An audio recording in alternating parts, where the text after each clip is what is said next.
शुभ संध्या सभी को। आज हम मध्य प्रदेश के कला एवं संस्कृति का जो तृतीय अंग है वो है लोक नाट्य, उसके बारे में अध्ययन करेंगे। पिछली क्लासेस में मैंने बताया था कि जो मध्य प्रदेश के कला एवं संस्कृति के 5 अंग थे उसमें पहला था लोक गायन और दूसरा था लोक नृत्य, जो तृतीय था वो था लोक नाट्य। इसके बाद चित्रकला और शिल्पकला। हमने बारी बारी से मध्य प्रदेश के विभिन्न क्षेत्रों अर्थात मालवा, निमाड़, बुंदेलखंड, बघेलखंड, इन वाले क्षेत्रों में प्रचलित प्रमुख लोक गायनों और लोक नृत्यों का अध्ययन कर लिया था। तो जो आज की क्लास है उसमें हम पढ़ेंगे कि मध्य प्रदेश के विभिन्न क्षेत्रों में प्रचलित लोक नाट्य कौन कौन से हैं और मध्य प्रदेश का जो राजकीय लोक नाट्य है उसके बारे में भी अध्ययन करेंगे। तो चलिए प्रारंभ करते हैं आज की क्लास। और आपसे अनुरोध है पढ़ते रहें, जो ट्रिक्स हैं उनको याद करें, वो काफ़ी आवश्यक है। चलिए समय को व्यतीत ना करते हुए हम आज प्रारंभ करते हैं मालवा। सर्वप्रथम मालवा के क्षेत्र में प्रचलित प्रमुख लोक नाट्यों का अध्ययन करेंगे। तो मालवा के क्षेत्र में प्रचलित जो लोक नाट्य हैं वो है 3, मुख्यतः 3 हैं। कौन कौन से? एक है माच, दूसरा है कठपुतली और तीसरा है भवाई। ये प्रमुख हैं। अब इनका हम बारी बारी से अध्ययन करेंगे। इन सब के लिए ट्रिक की आवश्यकता नहीं है क्योंकि सामान्यतः ये याद रह सकते हैं। 1-2 बातें हैं वो याद रखना आवश्यक है, ठीक है।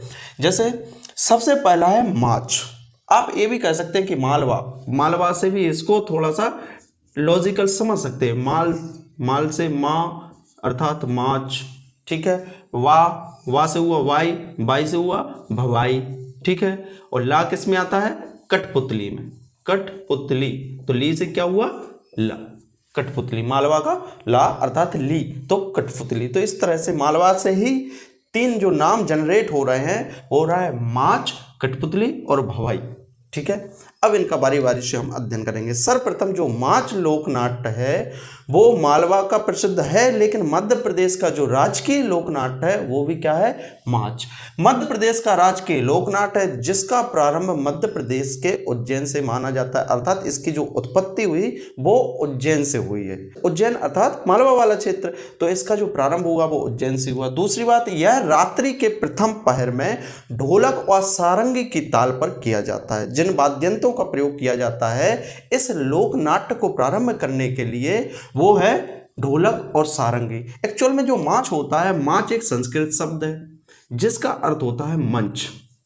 तो याद रखिएगा कि मंच की आवश्यकता होती है, अर्थात ये मंच रहित लोक नाट्य नहीं है, मंच पर किया जाता है। क्योंकि अभी हम देखेंगे जो वाद के लोक नाट्य है उनको लिए मंच की आवश्यकता नहीं होती और वो मंच रहित होते हैं। तो माच संस्कृत शब्द है जिसका अर्थ होता है मंच। तो मंच पर किया जाने वाला किन वाद्य यंत्रों पर? ढोलक और सारंगी वाद्य यंत्रों पर किया जाने वाला लोक नाट्य। तीसरी बात, इसको जो किया जाता है वो रात्रि के प्रथम पहर में किया जाता है।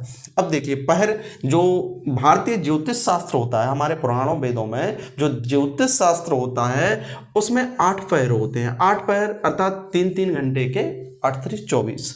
तो 24 आवर्स में मतलब एक टोटल जो दिन रात होता है उसमें 8 पहर होते हैं 3-3 घंटे के। तो जो शाम को 6 से 9 बजे का समय होता है उसे बोला जाता है प्रदोष काल, और यही रात्रि का प्रथम पहर होता है। मतलब शाम को 6 से 9, फिर 9 से 12, फिर 12 से 3 और सुबह 3 से 6 बजे तक वो होता है उषा काल बोला जाता है। तो ये चतुर्थ पहर होता है रात्रि का। उसके बाद सुबह की वेला प्रारंभ हो जाती है। तो इस तरह से 8 तरह के ज्योतिष शास्त्र में प्रहर होते हैं, ठीक है। तो रात्रि के प्रथम पहर अर्थात शाम को 6 से 9 के मध्य में प्रदोष काल में ढोलक व सारंगी वाद्य यंत्रों पर किया जाता है, ठीक है। तीसरी बात, इसका जो उद्गम माना जाता है, उत्पत्ति मानी जाती है, वो राजस्थान के ख्याल होते हैं, ख्याल गायन भी होता है। तो राजस्थान के क्षेत्रों में प्रचलित ख्याल से इसकी उत्पत्ति मानी जाती है। किसकी? माच की। यह लगभग 300 वर्ष पुराना लोक नाट्य है, मतलब लगभग 300 साल पुराना लोकनाट्य जिसकी उत्पत्ति राजस्थान में प्रचलित ख्याल से मानी जाती है। तो ये हो गया माच के बारे में जो प्रथम मालवा का लोकनाट्य है, ठीक है। मध्य प्रदेश का राजकीय लोकनाट्य कौन सा है, यह प्रश्न आ चुका है, इसलिए याद रखिएगा कि मध्य प्रदेश का राजकीय लोकनाट्य क्या है? माच और राजकीय लोक नृत्य है वो है राई। राई बुंदेलखंड के क्षेत्र में आपको गाकर भी सुनाई गई थी। चलिए सेकंड है वो है वा अर्थात वाई। वाई से हुआ भवाई। देखिए सिर पर अनेक मटकी मतलब 6-7 मटकियों को सिर पर रखकर तलवार की धार पर या अनेक जो कर्तव्य होते हैं शारीरिक कर्तव्य, जैसे अखाड़े में विशेष तरह के कर्तव्य दिखाए जाते हैं, उसी तरह से विभिन्न तरह के शारीरिक कर्तव्यों को सिर पर मटकियां रखकर किया जाता है। वो कौन सा है? भवाई। एक्चुअल में जो भवाई है भवाई समुदाय द्वारा किया जाता था, जो गुजरात में प्रमुख रूप से पाए जाते हैं। लेकिन वर्तमान में जो झाबुआ क्षेत्र है, क्योंकि झाबुआ जो क्षेत्र है या अलीराजपुर है वो किससे सटा हुआ क्षेत्र है? गुजरात से लगा हुआ क्षेत्र है, तो वहाँ का जो सांस्कृतिक प्रभाव है वो मध्य प्रदेश में भी है। आप देखेंगे कि जो मालवा का क्षेत्र है, मालवा अर्थात कौन सा वाला क्षेत्र? मालवा अर्थात ये वाला क्षेत्र, ठीक है। तो ये गुजरात से भी लगा हुआ है और ये राजस्थान से भी लगा हुआ है। तो यहाँ का राजस्थान का सांस्कृतिक प्रभाव भी मालवा पर है और गुजरात का भी मालवा पर सांस्कृतिक प्रभाव है। इसलिए जो मालवा के लोकनाट्य है वो किससे संबंधित है? राजस्थान से। जैसे मैंने बताया माच का उद्गम ख्याल से माना जाता है, जो ख्याल कहाँ का है? वो राजस्थान का है। उसी तरह से जो कठपुतली है वो भी राजस्थान का प्रमुख लोकनाट्य है, तो उसका प्रभाव भी मालवा के क्षेत्र में है। और जो भवाई है भवाई गुजरात वाले क्षेत्र में, इसलिए झाबुआ अलीराजपुर के जो भील समुदाय होता है, भील आदिवासी जनजाति होती है, उसके द्वारा प्रमुखता से इस नाटक को किया जाता है। सिर पर अनेक मटकी रखकर शारीरिक कर्तव्य दिखाए जाते हैं भील जनजाति के द्वारा। ये जो प्रमुख बात है इसमें कि भीलों द्वारा किया जाता है, ठीक है। मुख्यतः झाबुआ व आसपास अर्थात अलीराजपुर धार वाले क्षेत्र के भीलों द्वारा किया जाता है, ठीक है।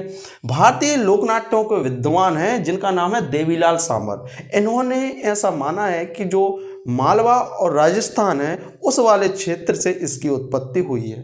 अर्थात भारतीय लोकनाट्यों के विद्वान देवीलाल सांवर ने इसे अर्थात किसे? भवाई लोकनाट्य को मालवा और राजस्थान की उत्पत्ति बताया है, ठीक है। अब जो तीसरा है वो है ला से क्या हुआ? कठपुतली। 3 नाट्य हो गए, तीसरा कौन सा है? कठपुतली लोकनाट्य। कठपुतली लोकनाट्य वो प्रमुख रूप से कहाँ पर प्रसिद्ध है? राजस्थान के क्षेत्रों में। तो मध्य प्रदेश के वो जिले जो राजस्थान से सटे हुए हैं या हम कहें राजस्थान से सीमावर्ती जिले मध्य प्रदेश के जो हैं वहां पर कठपुतली लोकनाट्य प्रसिद्ध है। सीमावर्ती क्षेत्र अर्थात जैसे नीमच, मंदसौर, आगर मालवा, गुना, शाजापुर वो वाले क्षेत्रों में ये प्रमुख रूप से प्रचलित है। और इसमें चारण द्वारा अर्थात जो नचाता है कठपुतली को, कठपुतली एक्चुअल में होता है कठ अर्थात होता है कास्ट, कास्ट अर्थात लकड़ी की, और पुतली होती है जो गुड्डा गुड्डी होते हैं उसी तरह से पुतलियां होती हैं।